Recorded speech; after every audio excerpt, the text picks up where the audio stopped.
What's up, boys? It's Nick from Team Tip 501 here. I'm the King of the Scrubs, and today I'm going to bring you my second place locals deck profile. I played a Windwitch Invoked Kaiju deck to locals today. It was a small local. We only had 14 people, so it wasn't super big.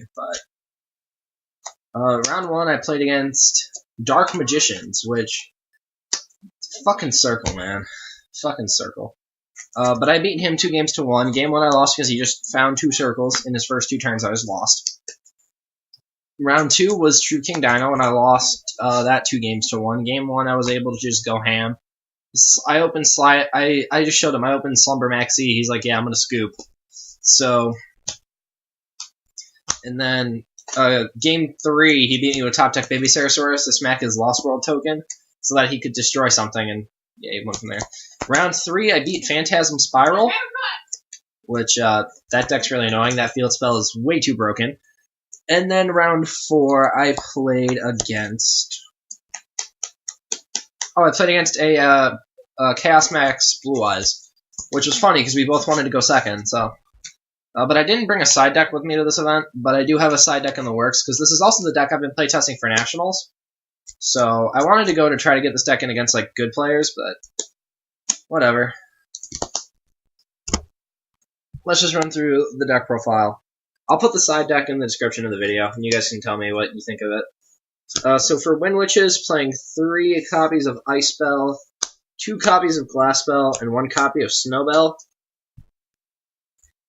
These cards are actually really good even if you brick, because of Wonder Wand, the ability to just cycle them for 2 cards.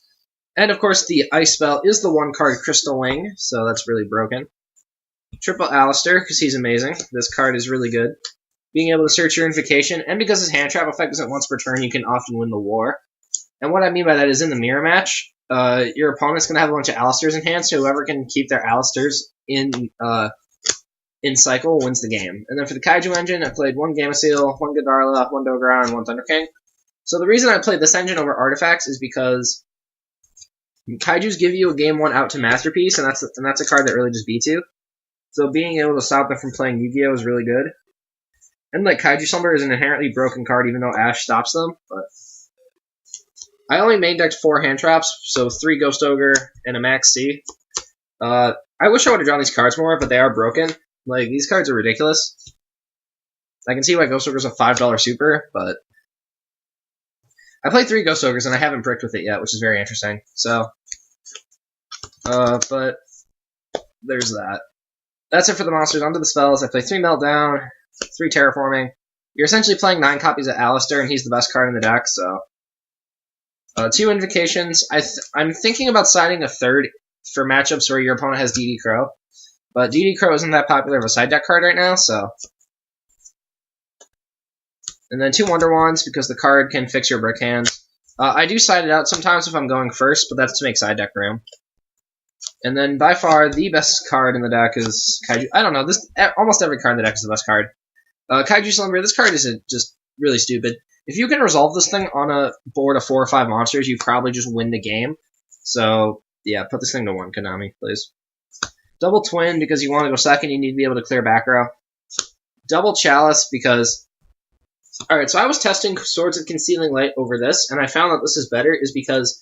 Let's just say that we're going second, and our opponent has a board of... They just make a Trident. In that instance, you activate the Swords of Concealing Light. It gets popped with Trident. Now, you've done nothing. You don't get to negate the Whiptail. But Chalice plays around Whiptail.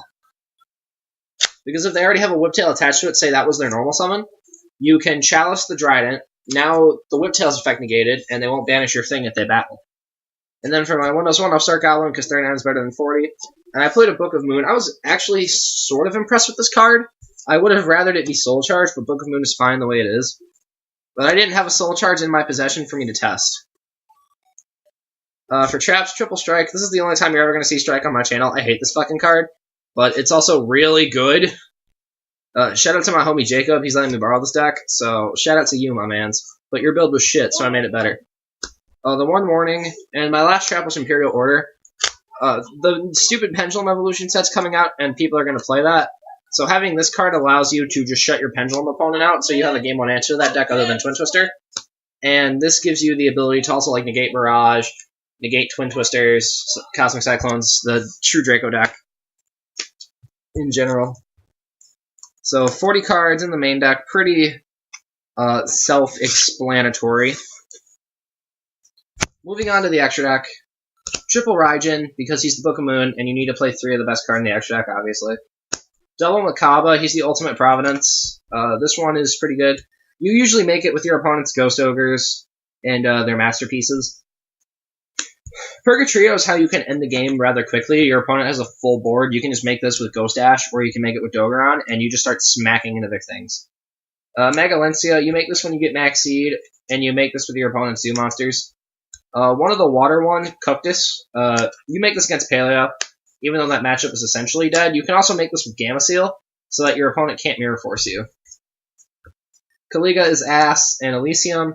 Elysium's actually pretty good. It's just that this is a late game card, so you're only going to make this in the late game when your opponent rebuilds their board.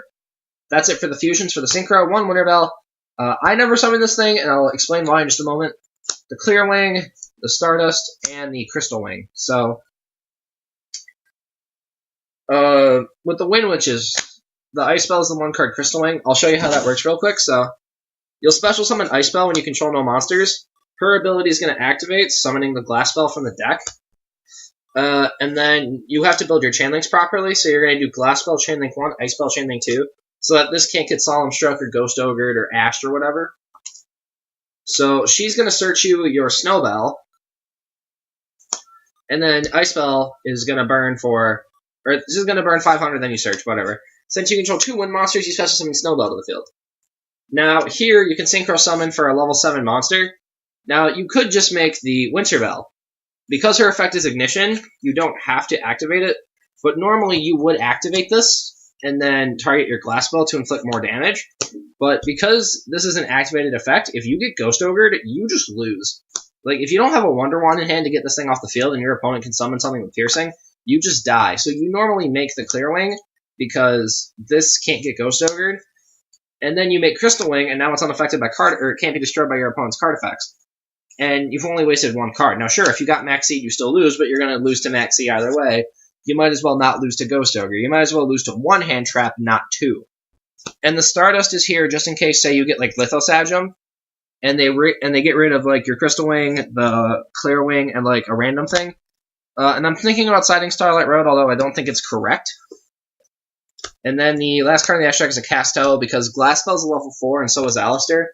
So if you end up bricking with them, you have a way to get them out of your hand. So there is that. But anyway, guys, that is my... this is the deck I've been playing for Nationals, and this is the deck I will be playing at Nationals. I'm not saying it's this exact deck list, but it's going to be this archetype. So let me know what you think of it in the comment section down below. Thanks for watching. My name is Nick from Team Table 511, and get good, plebs. See you next time.